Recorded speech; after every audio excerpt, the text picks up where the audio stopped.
so many just like coming of age things, like, you know, for me, like, you know, trying to, you know, actually take a serious approach to like writing lyrics and stuff like that. And it's like we were all kind of figuring out, you know, like the funny thing about like writing the first record too was it was funny because we all had like different kind of versions of like what was cool, you know what I mean? So it's like if there was a lyric or something that didn't feel right, or whether it was a music part that didn't feel right, it was kind of funny like how we were all kind of like feeling each other around, like, you know, who was actually the cool person, you know what I mean? Like who was it? So we had all those kinds of moments, you know, like recording the record.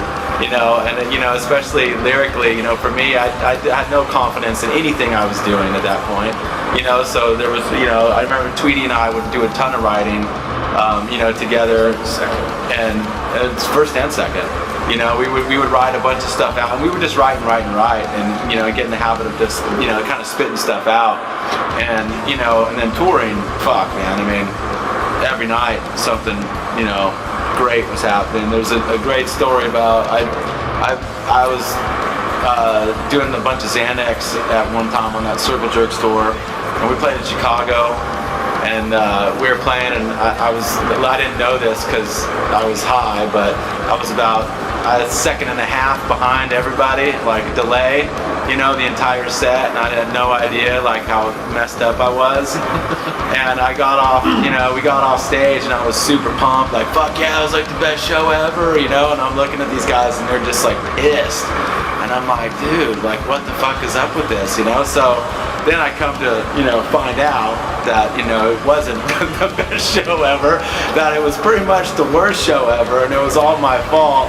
And at that time, I couldn't handle that, you know what I mean? So I like just fucking got hammered, you know, and then that night ended up being crazy anyways, because, you know, that escalated into, you know, everyone getting hammered, and then fucking Minneapolis, you know, happened, where it was the fucking the riot, the fucking body count, like all it's all like accumulative, like back to back to back, you know. So I'm like in this little hole because I think the band just hates me, and everyone's just like, you know, drinking and playing and all this stuff, and it was just, it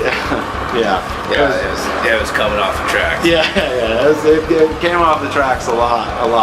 But, you know, that's kind of, it's kind of what it's all about, you know? So it's, every single night was a little bit of that, you know? It was definitely, you know, who the fuck's gonna drive the band?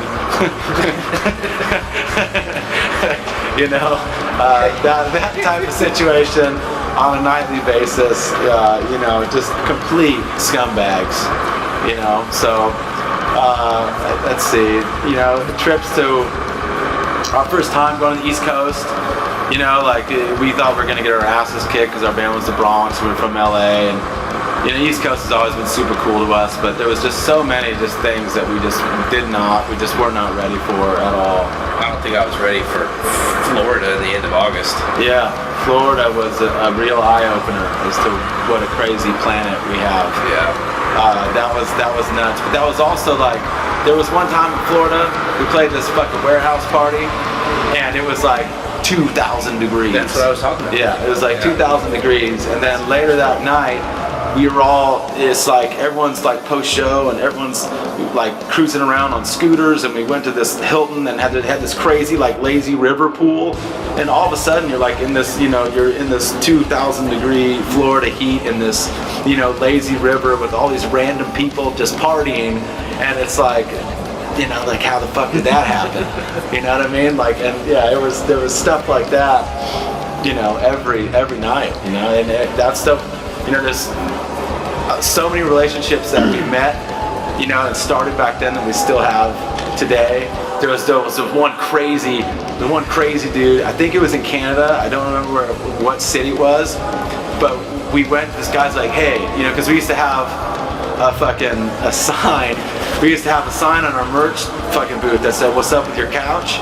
Because we never had a place to stay, you know? So we'd always have these people like, dude, come crash, it's all good. And it was always like, at first it was always like, hey, it's all good. I got carpet, it's fucking 10 bedrooms, couches, blankets, everything. You get there, hardwood floors, no couches, loud music, cats, you know, like, it was just like a tweaker warehouse, you know what I mean? So, this place in Canada, we go there. This guy's like, it's like setting up a recording studio in this like squat, and it's like this multi-level just shithole apartment, and there's just cable everywhere. And we wake up in the morning, and the dude is outside, and he's fucking got the grill up, and he's fucking barbecuing oranges. It's the middle of the winter for breakfast, like in the fucking middle of the winter, dude, in Canada. He's barbecuing oranges, and we were seriously like, it was like we all kind of like had this, like, dude, we need to get the fuck out of here. Like we have to leave now. Like this dude is completely insane.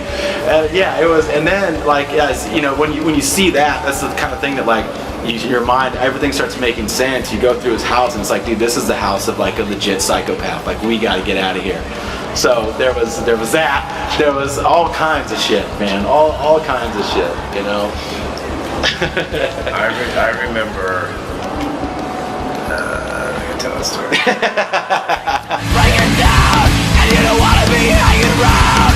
I don't think I wanna leave.